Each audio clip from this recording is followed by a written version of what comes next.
when she was the only girl out at the basketball courts hanging out with us playing basketball, and she was one of the more like physical, aggressive ones out there.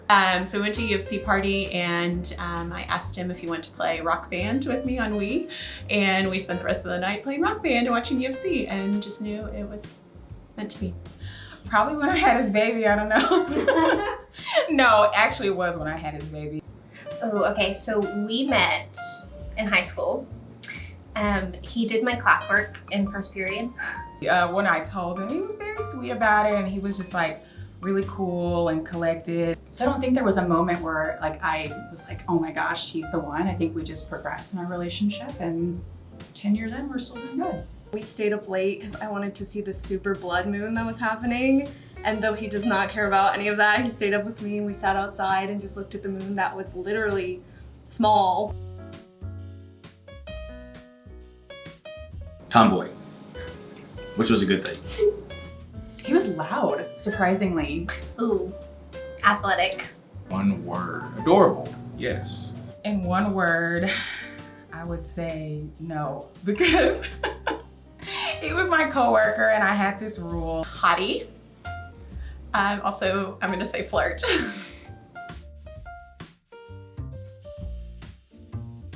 First date deal breaker is someone that's rude to the waiter. Just too serious. I like to joke around. Someone that talks about their exes all the time. Please don't do that. We'll finish the date, but after that, there's we're done. It's like if they don't open your door, if they're not nice to like the wait staff.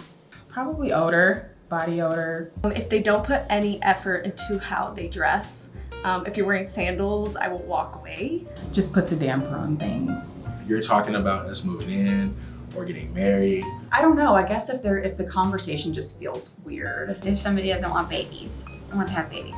I'd be like, I gotta go, and I probably wouldn't come back. When they argue in front of other people and make everything really awkward, just take that somewhere else. I would say like the cheesy outfits. Airing out your dirty laundry online is irksome. Don't say like, she's my sweet potato, and she says, I am.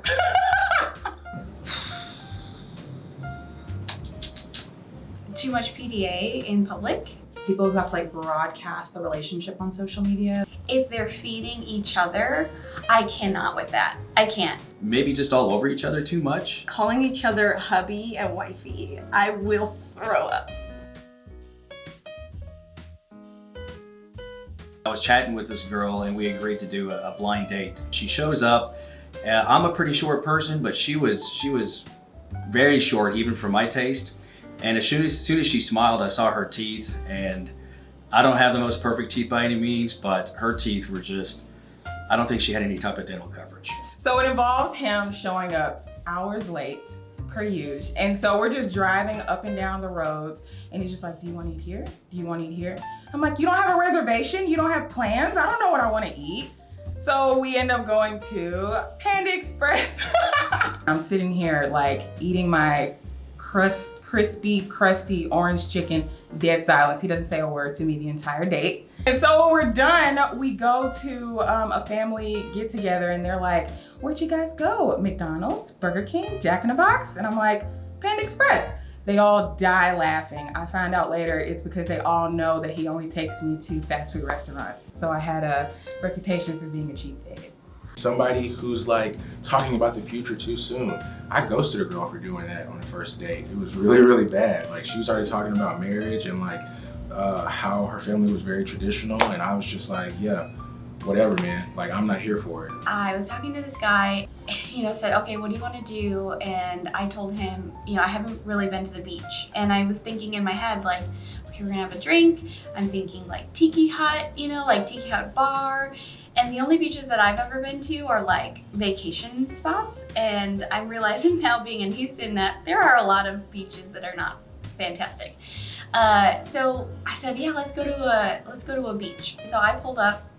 It is a pitch black, like dark beach, private beach with no bar in sight, like no people in sight. And so I pulled up and I'm like, this is where I die. this is where I'm gonna die today. And he ended up calling me to tell me that he was a little bit late. And I said, you know, this doesn't look like the spot, you know, are we supposed to go somewhere else? He's like, no, well, actually the reason why I was late is because I had to run back and get my swim trunks because I thought, you know, we were gonna go swimming. And I'm like, no, like, I don't know how we got to this, but no. And so I just left. Had I made different choices, this could be our Dateline video instead of our like B-Day video. Yeah, absolutely. No. Short answer is no. I think it depends. No, screw them. Yes, I'm friends with most of my exes actually. Probably the gym. Church? The grocery store. I'd say at work. Work. Wherever is natural for you. Don't go out of your way to meet somebody in a setting you would never originally be in. I don't know because obviously I'm single. Don't go to sleep angry. Have patience. Don't play the blame game. Don't blame each other for things. Just work to improve the things that annoy the other person. You don't have to agree on everything. Just honesty, just being honest. And so you can develop that trust. Being open to listening to what somebody has to say, even when you don't agree or you don't like it, just being able to listen and then communicate, I think is very, very important. My dad, growing up, this is for sure the best relationship advice, was always have a backup.